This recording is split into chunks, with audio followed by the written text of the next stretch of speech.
لبیک اللہم لبیک۔ بزرگ سے منسوب واقعہ ہے۔ حضرت ابو بردہ رضی اللہ تعالیٰ عنہ راوی ہیں کہ حضرت ابو موسیٰ اشعری رضی اللہ تعالیٰ عنہ کی جب وفات کا وقت قریب آیا تو انہوں نے اپنے بیٹوں سے کہا کہ اے بیٹو روٹی والے کو یاد رکھنا۔ پھر یہ واقعہ خود ہی بیان کیا کہ وہ روٹی والا کون تھا۔ آپ نے کہا کہ ایک شخص تھا جس نے 70 سال اللہ کی عبادت کی، بڑی عبادت کی، مگر 70 سال بعد جب وہ باہر آیا تو شیطان نے اس کو بہکایا اور وہ ایک عورت کے فتنے میں مبتلا ہو گیا۔ 7 دن اور 7 راتیں وہ اس عورت کے ساتھ رہا، غلط کام ہو گئے۔ اب اس کو پھر شرمندگی ہوئی کہ یہ میں نے کیا کیا، 70 سال عبادت کی اور یہ 7 دن اور 7 راتیں میں نے گناہ میں گزار دی۔ بڑا شرمندہ، بڑا نادم، قدم قدم پر سجدے کرتا جاتا، توبہ کرتا جاتا۔ اب چلتے چلتے چلتے ایک مسافر خانے میں پہنچا تو وہاں 12 مسکین لوگ پڑے ہوئے تھے، لیٹے ہوئے تھے۔ اس نے بھی جگہ بنائی اور ان کے درمیان جا کر خود بھی گر کر سو گئے۔ اب رات میں ایک شخص آیا جو ان کو کھانا دیا کرتا تھا، روٹی دیا کرتا تھا۔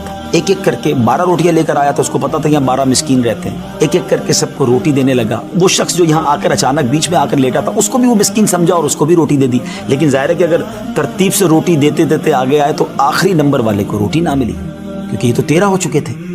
تو بانٹنے والے سے اس مسکین نے کہا کہ تم نے آج مجھے روٹی کیوں نہیں دی؟ اس نے کہا میں نے تو سب کو ایک ایک روٹی دی، کسی کو 2 نہیں دی۔ کہا تم مجھے روٹی نہیں دے رہے ہو۔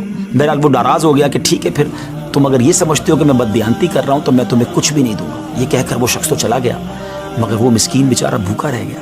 اب وہ شخص جس نے ابھی توبہ کی تھی، پہلے 70 سال کی عبادت بھی کی ہوئی تھی، اس کو خیال آیا کہ میری وجہ سے اس مسکین کو روٹی نہیں ملی ہے۔ بھوک اسے بھی بڑی تھی مگر اس نے وہ روٹی اسے دے دی۔ شدید بھوک لگی ہوئی تھی، رات بھر بھوک میں تڑپتا رہا اور اسی بھوک کے عالم میں صبح اس کا انتقال ہو گیا۔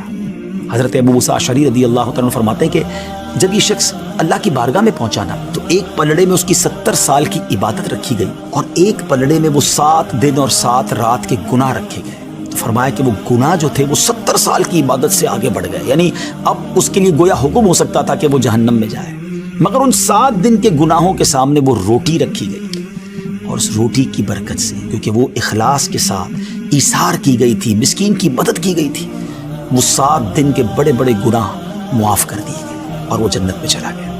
پھر آپ نے اپنے بچوں سے کہا بیٹا روٹی والے کو یاد رکھنا۔ ناظرین یہ واقعہ واقعی دلوں کے تار چھیڑ دیتا ہے۔